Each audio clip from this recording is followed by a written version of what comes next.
Bonjour à tous et à toutes. Dans cette vidéo, nous allons voir une solution pour gérer simplement et efficacement votre messagerie sous Gmail.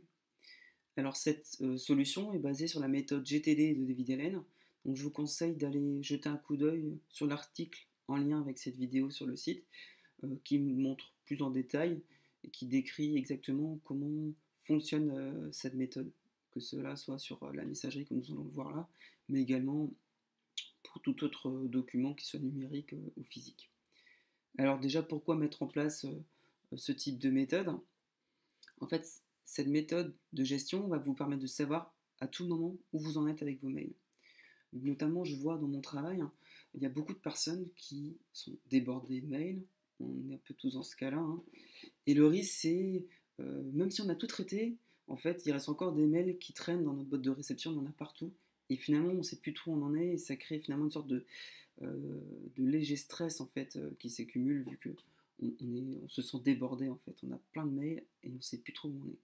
Et cette méthode permet notamment, même si vous avez des mails dans votre boîte, vous savez où vous en êtes en fait. Et ça permet de s'alléger un peu l'esprit et d'enlever une part de stress. Alors, on va voir tout de suite, donc dans un premier temps, comment fonctionne cette méthode. Et si elle vous intéresse, dans un second temps dans la vidéo, nous allons voir comment mettre en place cette méthode sur Gmail. Alors, donc, pour ce test, j'ai créé 3 mails. Le premier qui s'appelle début d'entraînement, commentaire de site et rendez-vous banque.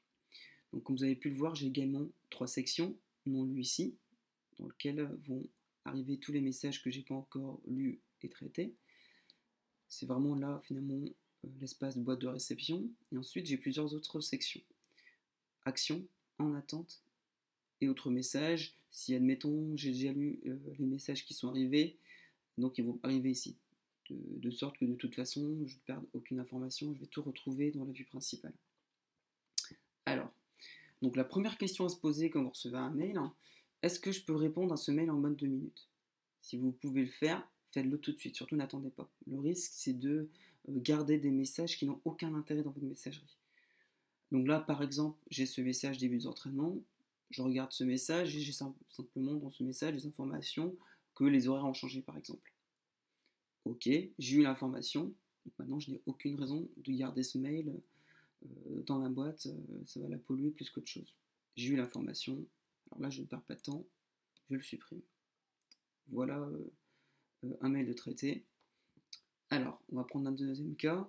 Admettons, j'ai ici commentaire site internet. Donc j'ai eu, admettons, un commentaire d'une personne qui est passée sur mon site et je dois lui répondre, mais pour cela, il me faut un peu plus de temps, je dois aller rechercher des informations à d'autres endroits sur mon site pour lui faire une argumentation plus poussée. Donc il me faut plus de 2 minutes. À ce moment-là, je vais le placer en action. Voilà, qui va apparaître directement ici dans la section action. Donc ça va être une tâche que je dois gérer soit dans la journée ou un peu plus tard, mais qu'il faut que je m'en occupe assez vite. Ça reste une tâche qui est assez importante à traiter. Voilà.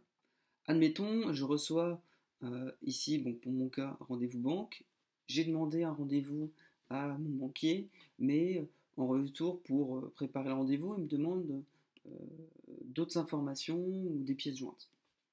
Dans ce cas-là, je clique sur le mail, je lui rajoute les documents et je vais attendre de sa part maintenant une proposition de date.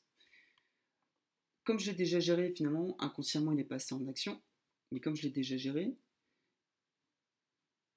j'attends un retour de sa part. Et donc, je ne vais pas passer le mail en action, mais je vais le passer en attente. Une fois que le message est en attente, je sais exactement où il en est. Je n'ai plus qu'à attendre que mon banquier fasse un retour pour à nouveau peut-être le passer en action. Ou alors juste prendre note de la date qu'il m'a proposée pour le rendez-vous. Et à ce moment-là, je vais pouvoir directement supprimer le mail. Et donc de cette façon, finalement, je peux être beaucoup plus serein. En fait, on a le fameux message, vous avez lu tous les messages. En gros, une fois que vous avez ça, vous avez fait le boulot en fait. Vous savez exactement où vous en êtes. Si vous devez ensuite jeter un coup d'œil sur la messagerie, vous allez voir qu'en action, vous allez voir, là j'en ai que un bien sûr, mais vous en avez plusieurs, vous savez que tous les mails qui vont être en action, c'est là que vous devez vous concentrer. Les messages en attente, vous savez que c'est en cours, mais vous ne pouvez pas aller plus loin parce que vous attendez le retour d'une autre personne, soit votre banquier, vos collègues, hein, ou encore d'autres messages. Mais finalement, ça ne doit plus vous préoccuper. Vous savez que ça doit être traité, mais vous avez finalement votre part du travail, vous attendez juste un retour.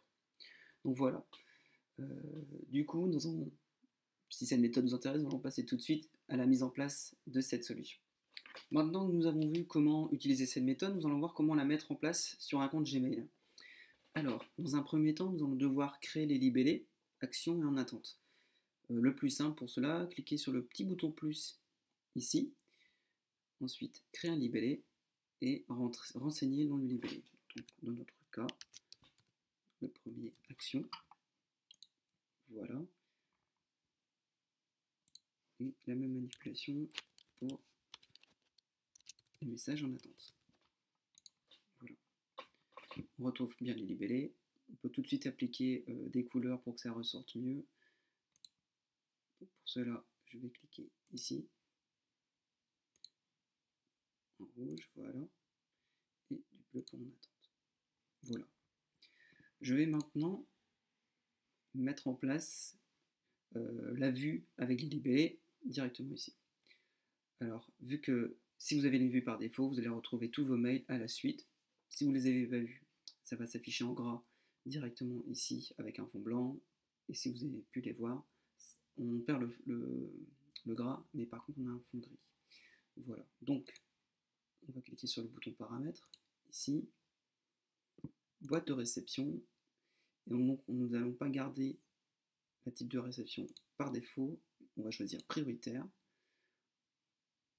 Nous allons avoir donc plusieurs sections. En numéro 1, nous allons donc laisser important et non lu. La section numéro 2, on va aller sur autre option ici, choisir action. La section numéro 3, autre option en attente. Et donc on va retrouver ici notre ordre de gestion des mails. Une fois que vous avez terminé, on clique bien sur le petit bouton enregistrer ici en bas. Voilà, on va retrouver nos sections. Donc pour passer les messages de casette comme nous avons vu tout à l'heure, hein, je vais par exemple passer ces deux-là dans la case en attente. Je sélectionne le libéré en attente. Voilà.